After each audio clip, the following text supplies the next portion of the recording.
السلام علیکم دوستو، بسم اللہ الرحمن الرحیم۔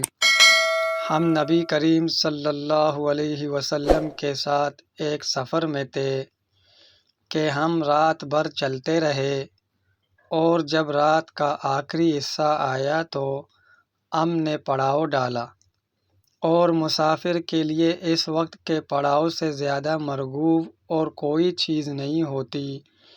پھر ہم اس طرح غافل ہو کر سو گئے کہ ہمیں سورج کی گرمی کے سوا کوئی چیز بیدار نہ کر سکی۔ سب سے پہلے بیدار ہونے والا شخص فلاں تھا، پھر فلاں، پھر فلاں۔ ابو رجا نے سب کے نام لیے، لیکن اوف کو یہ نام یاد نہیں رہے۔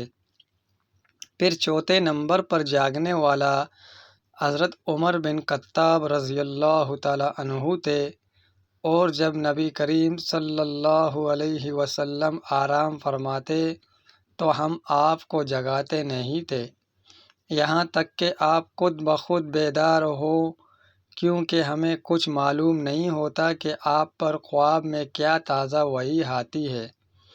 جب حضرت عمر جاگ گئے اور یہ آمدہ آفت دیکھی، اور وہ ایک نڈر دل والے آدمی تھے، پس زور زور سے تکبیر کہنے لگے۔